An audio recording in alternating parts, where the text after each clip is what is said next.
ಅಭಿನಯ ವೇಳೆ ಕುಸಿದು ಬಿದ್ದು ಕಲಾವಿದ ಸಾವು. ಇದಕ್ಕೆ ಸಂಬಂಧಪಟ್ಟಂತೆ ಬ್ರೇಕಿಂಗ್ ಬರ್ತಾ ಇದೆ, ನೋಡ್ಕೊಂಡು ಬರೋಣ.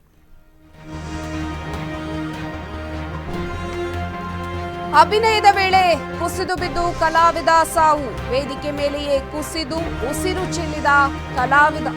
ಯಲಹಂಕದ ಸಾತನೂರು ಗ್ರಾಮದಲ್ಲಿ ಈ ಘಟನೆ ನಡೆದಿದೆ. ಶಕುನಿ ಪಾತ್ರಧಾರಿ ನಾಟಕ ಪ್ರದರ್ಶನದ ವೇಳೆ ಈ ಒಂದು ದುರ್ಘಟನೆ ಸಂಭವಿಸಿದೆ. ಎನ್ ಮುನಿಕೆಂಪಣ್ಣ 72 ವರ್ಷ ವಯಸ್ಸಾಗಿತ್ತು. ಕಲಾವಿದ ಈಗ ಸಾವನ್ನಪ್ಪಿದ್ದಾರೆ. ಮಧ್ಯರಾತ್ರಿಯವರೆಗೂ ಅದ್ಭುತ ನಾಟಕ ಪ್ರದರ್ಶನವನ್ನ ನಡೆಸಲಾಗ್ತಾ ಇತ್ತು. ರಾತ್ರಿ 1 ಗಂಟೆ ವೇಳೆಗೆ ನಾಟಕ ಅಭಿನಯಿಸುತ್ತಾ ಇದ್ದ ಸಂದರ್ಭದಲ್ಲಿ ಕುಸಿದು ಬಿದ್ದು ಸಾವನ್ನಪ್ಪಿದ್ದಾರೆ.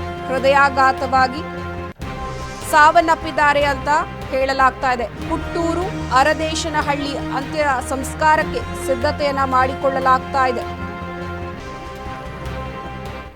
ಇದು ಯಲಹಂಕದ ಸಾತನೂರು ಗ್ರಾಮದಲ್ಲಿ ನಡೆದಿರುವಂತಹ ಘಟನೆ. ನಾಟಕದಲ್ಲಿ ಅಭಿನಯಿಸುವಾಗಲೇ ಕಲಾವಿದರೊಬ್ಬರು ವೇದಿಕೆ ಮೇಲೆ ಕುಸಿದು ಪ್ರಾಣ ಬಿಟ್ಟ ಘಟನೆ ನಡೆದಿದೆ. ಮೃತಪಟ್ಟವರು ದೇವನಹಳ್ಳಿ ತಾಲೂಕು ಅರದೇಶಹಳ್ಳಿಯ ನಿವಾಸಿಯಾದ ಎನ್ ಮುನಿಕೆಂಪಣ್ಣ ಅಂತ ತಿಳಿದು ಬಂದಿದೆ. ಶುಕ್ರವಾರ ರಾತ್ರಿ ಯಲಹಂಕ ತಾಲೂಕಿನ ಸಾತನೂರು ಬಳಿ ಕುರುಕ್ಷೇತ್ರ ನಾಟಕ ಪ್ರದರ್ಶನ ನಡೀತಾ ಇತ್ತು. ಆ ಒಂದು ಸಂದರ್ಭದಲ್ಲಿ ಶಕುನಿಯ ಪಾತ್ರವನ್ನ ನಿರ್ವಹಿಸ್ತಾ ಇದ್ದ ಮುನಿಕೆಂಪಣ್ಣ ರಾತ್ರಿ 1:30 ಸುಮಾರಿಗೆ ಪಾತ್ರದಲ್ಲಿ ಅಭಿನಯಿಸ್ತಾ ಇರುವಾಗಲೇ ಕುಸಿದು ಬಿದ್ದು ಸಾವನ್ನಪ್ಪಿದ್ದಾರೆ. ಹೃದಯಾಘಾತದಿಂದ ಸಾವನ್ನಪ್ಪಿರುವ ಸಾಧ್ಯತೆ ಇದೆ ಅಂತ ಹೇಳಲಾಗ್ತಾ ಇದೆ. ನಿವೃತ್ತ ಉಪನ್ಯಾಸಕರಾಗಿದ್ದ ಎನ್ ಮುನಿಕೆಂಪಣ್ಣ ದೇನಹಳ್ಳಿಯಲ್ಲಿ 28ನೇ ಸಾಹಿತ್ಯ ಸಮ್ಮೇಳನದ ಅಧ್ಯಕ್ಷರು ಕೂಡ ಆಗಿದ್ರು. ಇನ್ನು ಹುಟ್ಟೂರು ಅರದೇಶನಹಳ್ಳಿಯಲ್ಲಿ ಅಂತ್ಯ ಸಂಸ್ಕಾರಕ್ಕೆ ಸಕಲ ಸಿದ್ಧತೆಗಳನ್ನ ಮಾಡಿಕೊಳ್ಳಲಾಗ್ತಾ ಇದೆ. ಎಂಬಿ ಮಾತ್ಸರ್ಯದ ವಾಕ್ಯಗಳ ಹೊರತಾಗಿ ಬೇರೆ ಏನನ್ನು ಆಲಿಸಲು ಅಸಾಧ್ಯ ಸುಯೋಧನ, ಬೇರೆ ಏನನ್ನು ಆಲಿಸಲು ಅಸಾಧ್ಯ. ಎಷ್ಟು ಕಾಲ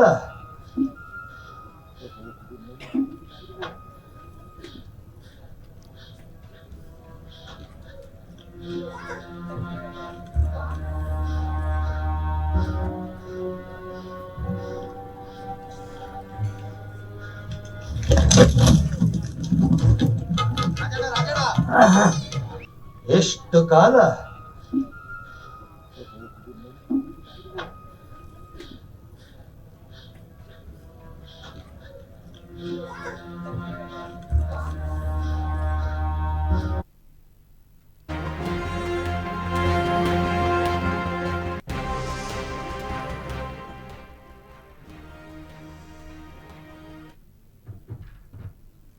ಇದಾಗಿತ್ತು ಈವರೆಗಿನ ಅಪ್ಡೇಟ್ಸ್. ನೋಡ್ತಾ ಇರಿ ಅಶ್ವವೇಗ ನ್ಯೂಸ್, ಸತ್ಯಾನ್ವೇಷಣೆಯ ಓಟದಲ್ಲಿ. ನಮಸ್ಕಾರ.